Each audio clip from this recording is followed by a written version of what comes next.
The Sound from Beneath, an homage properly and lovingly crafted, by C. J. Miller. I cannot say with any degree of certainty when first the dreams began, but of late I have begun to suppose that they have been with me my whole life, and that it is only recent events which have caused me to recall them.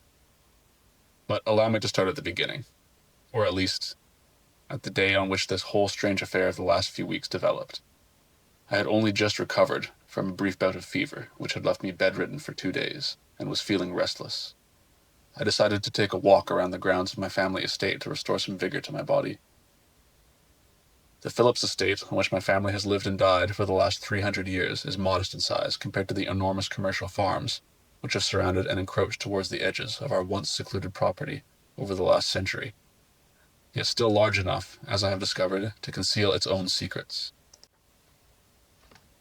I set out from the manor house that evening in a jovial mood, rejoicing, as one does after a period of illness and confinement, in the fresh air and the freedom of my own body.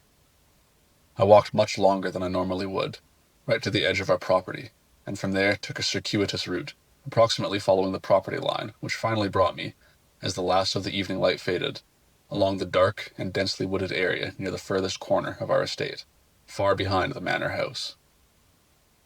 In the early days of the estate, my ancestor H. Phillips had cleared the woods here up to the edge of the property to sow crops, but successive generations had found that nothing would grow in the area, and attributed the cause to some unwholesome quality of the soil. A well had been dug here as well, with which to water the crops during dry periods, and it had been used for several decades, being dug deeper and deeper, until one year the water had developed a noxious odor and turned poisonous to the plants.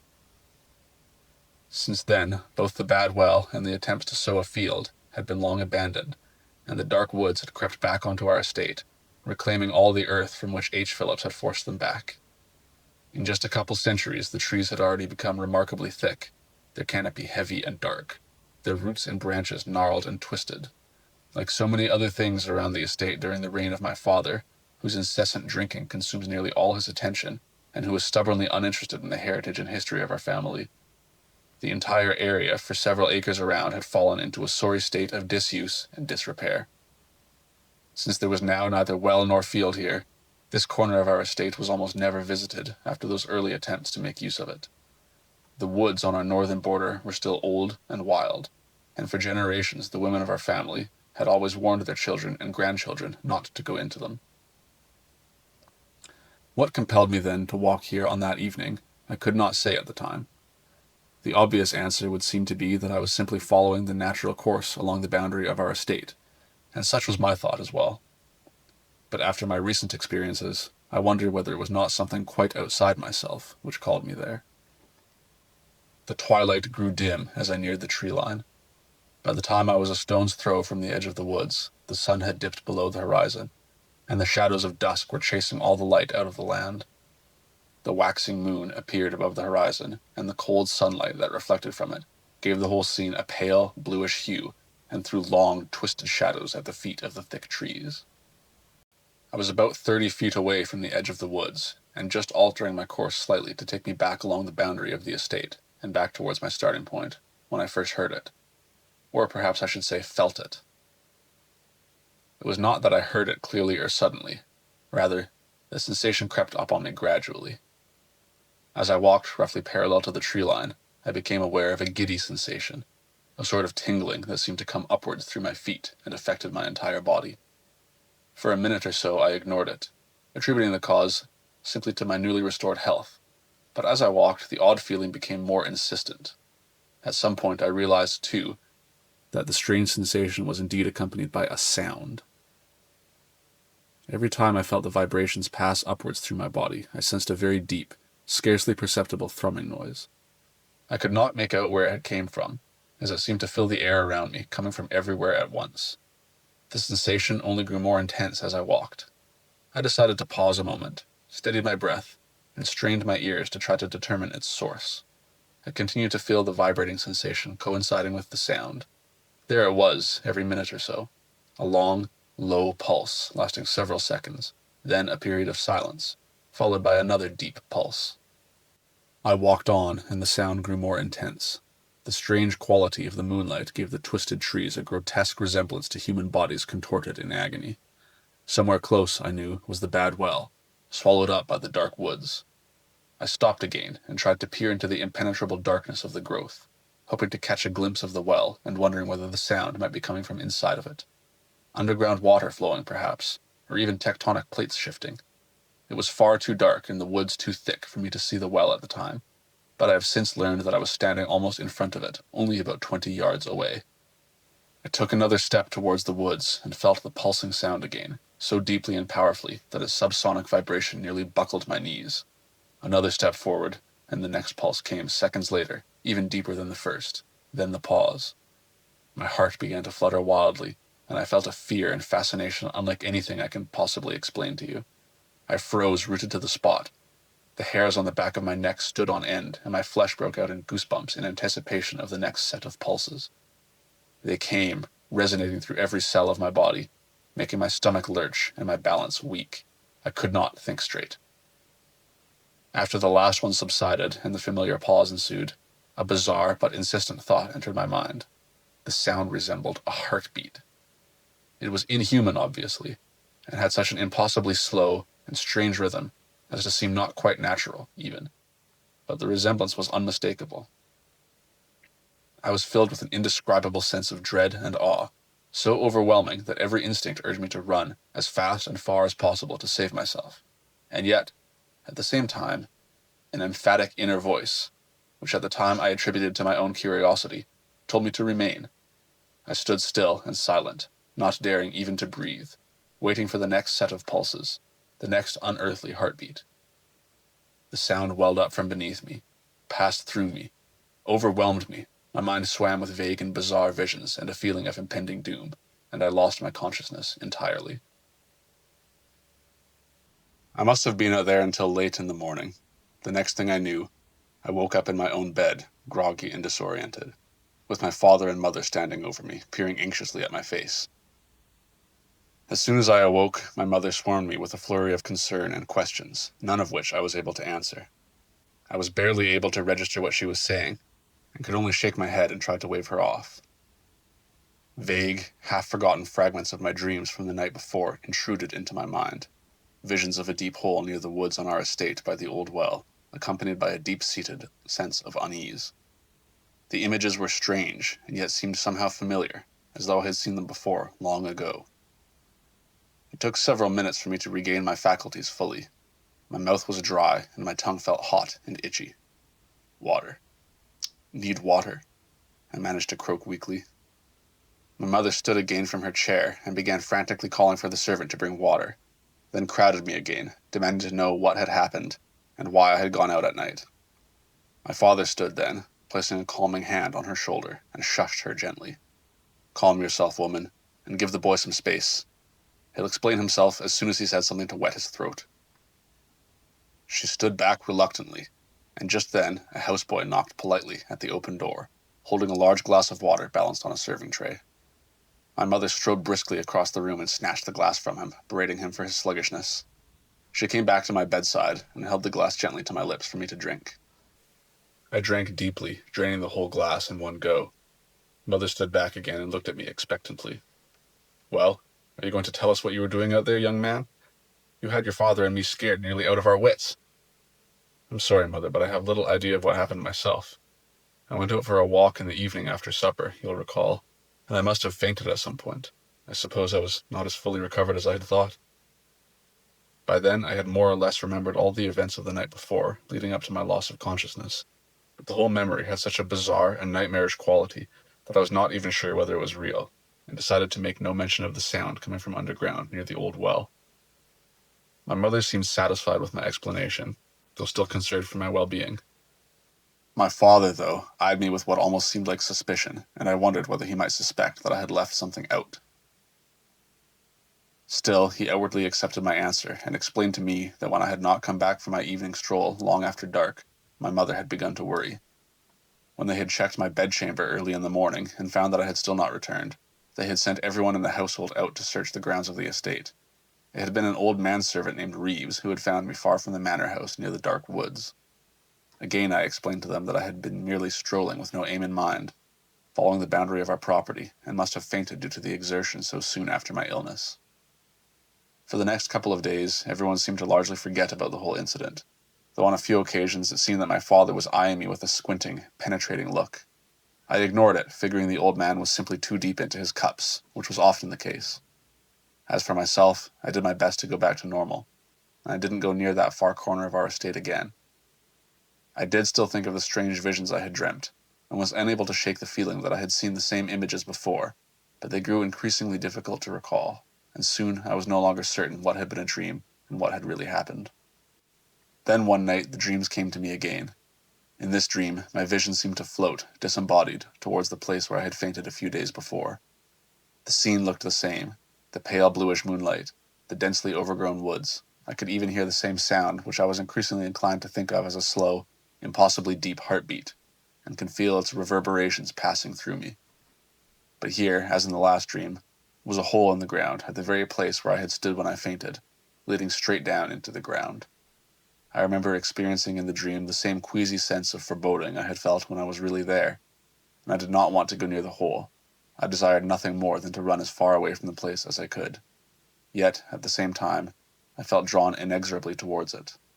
The sound was intense and insistent, and I could not turn away. I was pulled towards the hole, even as I struggled futilely against it, and when I looked down into it, deep down at the bottom, I saw a circular barrier, something like a trap door.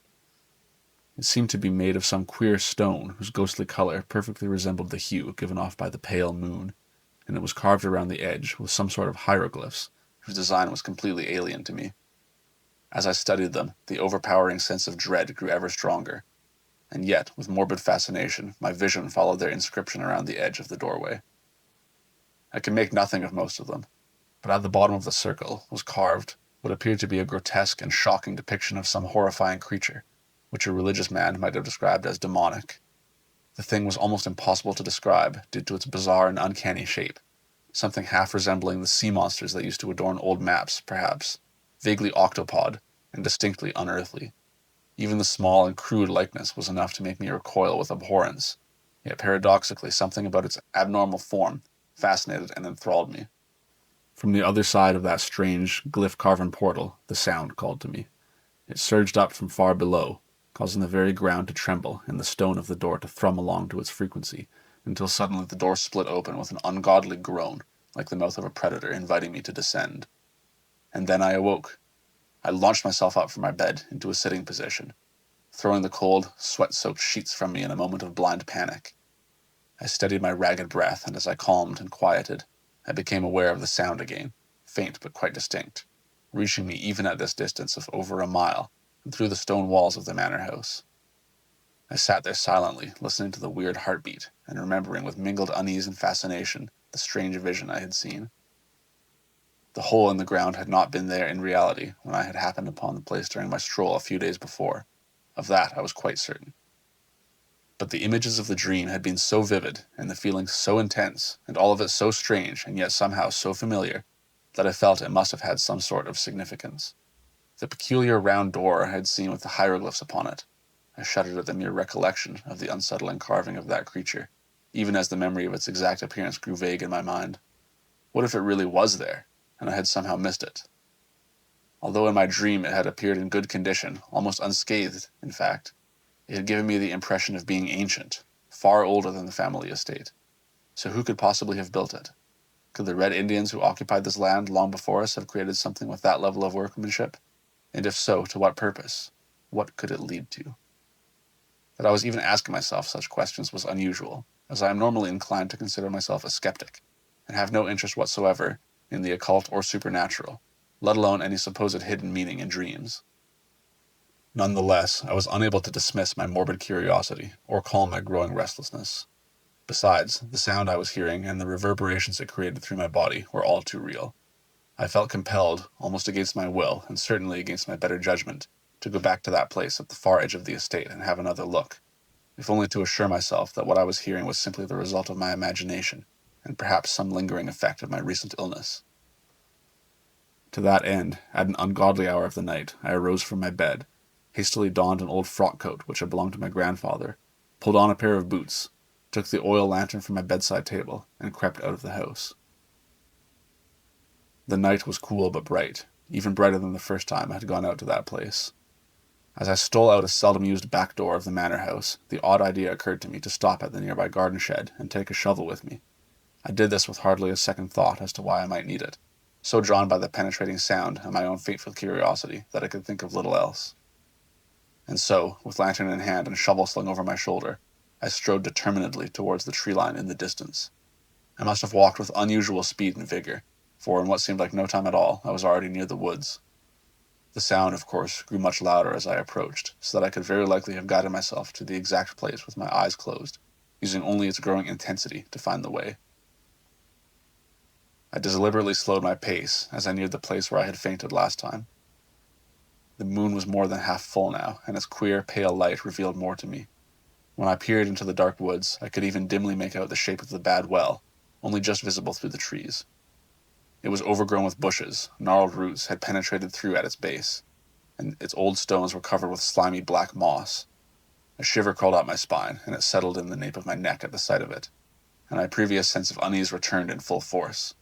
I was hesitant to go any closer to the place where I had fainted, but it seemed silly to have come all this way, only to go back without knowing any more than I had when I left my bed.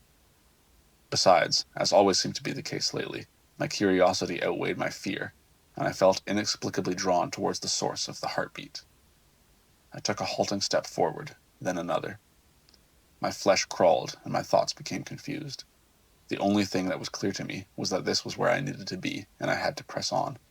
One more step, and I was standing right where I had last time. The sound called out to me, thundering up from beneath and washing every remnant of logical thought from my mind. I knew then what I must do. I planted the blade of my shovel in the earth and began to dig. The ground was cold and hard, but I drove the blade deep into it and levered out huge chunks of earth, again and again, with a tireless energy and strength I had never known myself to possess. My progress was so fast that I was waist deep before I realized it, then chest deep. The sound grew ever louder, urging me on to new heights of strength and determination.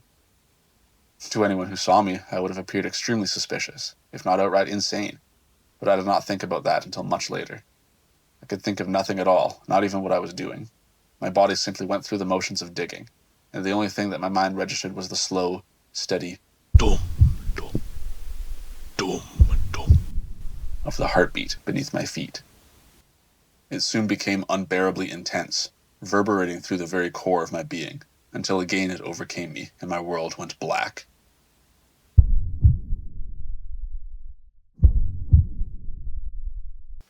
When my family noticed me missing, this was the first place they looked.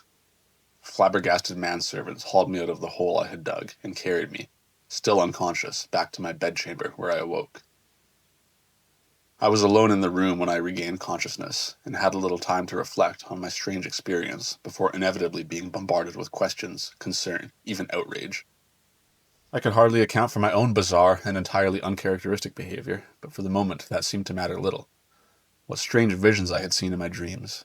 I had seen the hole again, much deeper than I had been able to dig it in reality, all the way down to that long-forgotten, glyph-carven door. This time the door had stood open, ready for me, beckoning, and beyond its mouth was a steep stair carved of the same queer stone as the door, leading endlessly downwards into impenetrable darkness. The heartbeat sounded clearer than ever, and I knew with absolute certainty that if I were to descend the stair, I would find its source. The idea was both tantalizing and terrifying. My instincts had told me to run, but an importunate part of my mind had urged me to descend. A knock sounded at my door then, rousing me from my musing, and my father entered, stern-faced and solemn, followed by my mother, clutching a handkerchief and wringing her hands in anxiety. Wordlessly, my father pulled a chair up to the side of the bed for each of them, and helped my mother to settle into hers. She opened her mouth to speak, but he raised a hand and silenced her. "So, would you care to explain yourself, boy?" he asked me resignedly. "Please forgive me, father, mother," I began, formulating an excuse as I spoke. "I realize how strange this must seem. But you see, it's strange to me as well. I have only the vaguest memory of how I got there, and no memory at all of having dug a hole. The only explanation is that I must have walked there in my sleep." I could hardly explain my own actions, but I felt compelled to keep the heartbeat and the visions a secret all to myself. "But why on earth would you have walked there?" interjected my mother. Why would you go back to that horrid place? Again my father silenced her with a wave of his hand. Sleepwalking, eh? I suppose that explanation would suffice. Sleepwalking is not unusual. You did it when you were a boy. What puzzles me most, though, is the sleep digging. I do apologize, Father, but I can hardly imagine what might have possessed me to take up a shovel in my sleep. What possessed you, indeed, he mused, and I thought there was a subtle but distinct emphasis in his voice when he said possessed, an oddly suspicious tone that I did not much like. The way he studied me as well was peculiar. Something in his eyes appeared mistrustful, and I was no longer sure that it was merely due to his drinking. I suppose it makes no matter, though, he continued at length. For if you were indeed sleepwalking, then it's not as though you chose to wander out there of your own volition, is it? Not at all, I answered, not breaking from his stern and guarded gaze. Still, he continued, I think certain measures are called for. The last thing we need is for some loose-tongued houseboy to go gossiping about all this and bring an embarrassment upon the family. It occurred to me that his own fondness for the bottle was far more likely source of gossip and embarrassment than anything I could do, but I held my tongue. You will no longer wander the estate alone, he declared, especially not along the far boundary of the woods, and we will post a servant to sleep in the hallway outside your door at night to prevent you from sleepwalking into some lurking danger and harming yourself. Won't we, dear? He said authoritatively, turning and addressing my mother. But of course! And you must promise, son, you simply must promise not to go near that place any more. You have my word, unreservedly, I promised them. With a few more words which I don't recall, they finally seemed to be satisfied and left me in peace. For the next couple of days, I tried my best to return to my usual mode of life. I did not break my promise. I never wandered the estate, and never went near the woods and the bad well. My promise was easy enough to keep during the daytime. It was at night that I felt the call most strongly. The first night I could hardly sleep. I lay awake for hours, tossing and turning restlessly, and whenever I lay perfectly still and silent, I could hear the ominous heartbeat, faintly but clearly, far away and deep underground. When I finally fell into a fitful sleep, I was plagued by the most vivid nightmares, or perhaps I should say I was shown the most fantastic visions. I was no longer sure what to call them. My dreaming mind drifted over the land, quite beyond my control, pulled towards the same place that drew me to it all the time. I saw the deep hole, the open door waiting for me, and my mind took me through that dark portal and began the descent down the steep, interminable stair. The heartbeat's echo boomed off the stone walls. I drifted down the stairs for what seemed endless hours, through the dense, almost palpable gloom. The last visible streaks of wan moonlight had been left behind long ago and far above. Now the only visible light was a very dim, almost imperceptible glow coming from the pale bluish stone of the stair. The deeper I went, the more my feelings of unease and aversion intensified into fear and outright panic until I was nearly hysterical. But the downward trek was entirely out of my control. For an impossibly long time the descent continued uninterrupted, punctuated only by the slow, abnormal rhythm of the heartbeat still far below. Though so intense it nearly filled my entire consciousness, the sound seemed to come from a great, deep distance, which led me to imagine that the stair truly had no end. Thus it was rather unexpectedly that I came upon the cavern. The stair gave way quite suddenly to an immense, impossibly vast underground cave. The gloom was heavy and oppressive, and I could only vaguely make out its earthen walls and ceiling in the distant dark. The air felt warm and damp. The heartbeat, still coming from somewhere far below, echoed from everywhere at once.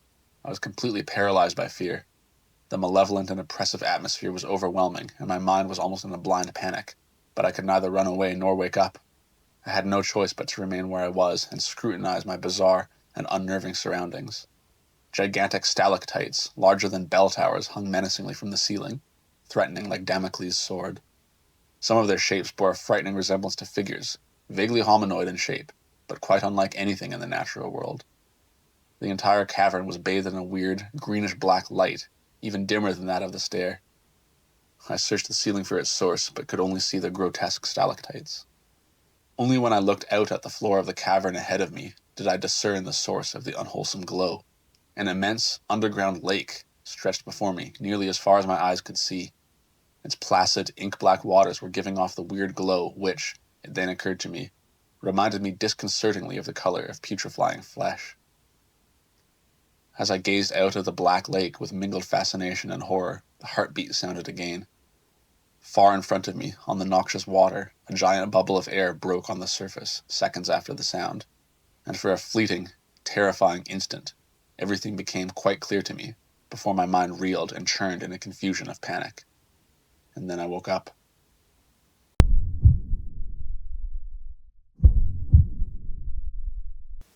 I awoke from this vision with a single-minded clarity of purpose that would have been the envy of any religious mystic. If only such men could see that they were on the wrong path entirely. I sprang from my bed with barely a thought in my mind and tiptoed across the floor to peer out the peephole in the door. The old manservant Reeves had been stationed outside my door in the hallway, as my father had promised, but he was fast asleep in his favorite armchair and snoring. Ever so gently, I turned the doorknob, painstakingly inched the door open, and crept across the hallway, down the stairs, and out a back door. This night, the moon was nearly full, and bathed the night in so much of its pale bluish light that I had no need for a lantern. I stopped at the garden shed to retrieve a shovel, then made straight for my hole near the bad well that my ancestors had dug too deeply, too close to that cavernous hall beneath the earth. As soon as I reached the place, I jumped into the hole I had begun a few nights ago and set about my important work. Spadefuls of soil flew up from where I dug as the ground steadily gave way before me. I worked at a pace that, under normal circumstances, would have left me worn out and exhausted within minutes, but I never felt the slightest hint of weariness. In my trance-like state, I dug down until the top of my head was below the surface, and kept going, heedless of the time, of the tears in my muscles, of the bleeding blisters on my hands, which were admittedly unaccustomed to such labor. The heartbeat called to me from far beneath, reverberating upwards through the ground and into my very being, and I hastened to meet my destiny. I could have kept going forever, and indeed, looking back on it, I believe I must have dug for several hours. I only stopped when, still digging in a manic frenzy, the blade of my shovel struck something hard. I squatted down, my heart fluttering with anxious excitement, my mind awash with nightmarish visions, and brushed at the dirt with my hands. The last thing I saw before I lost consciousness was a very faint glow, queer and pale, reflecting that strange light of the moon. The forgotten door was real, and I had reached it.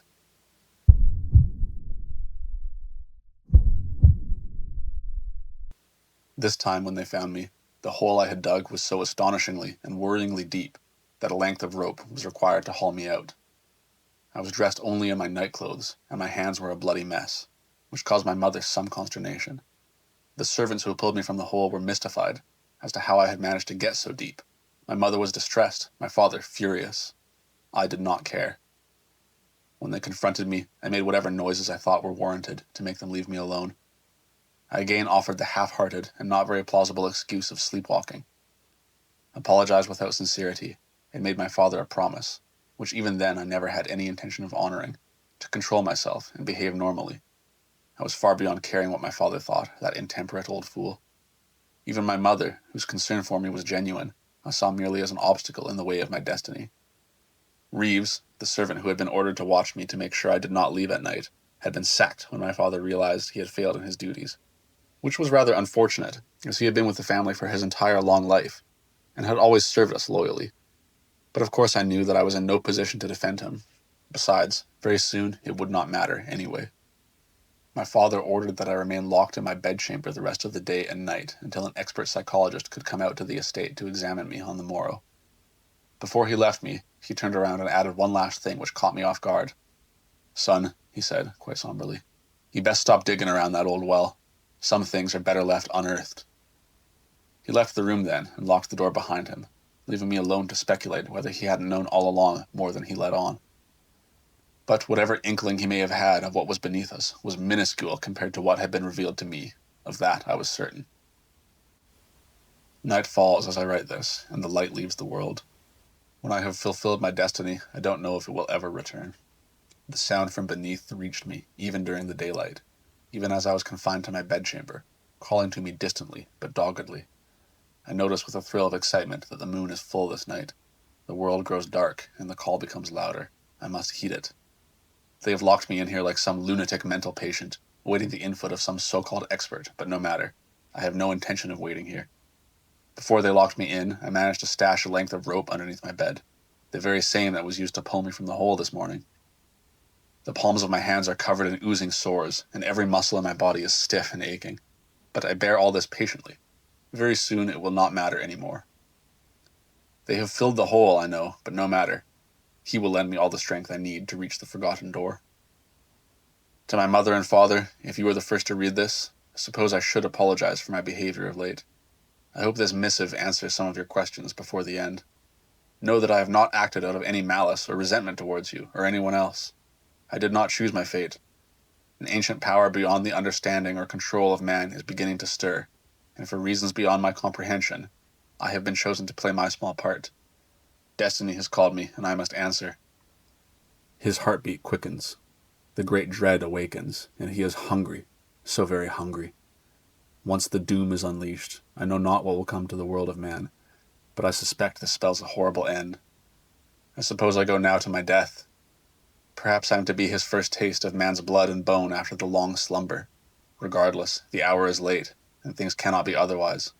The time has come. I must put down my pen and meet my fate. He calls to me. He is stirring, awakening in the deep, and I must open the door for him.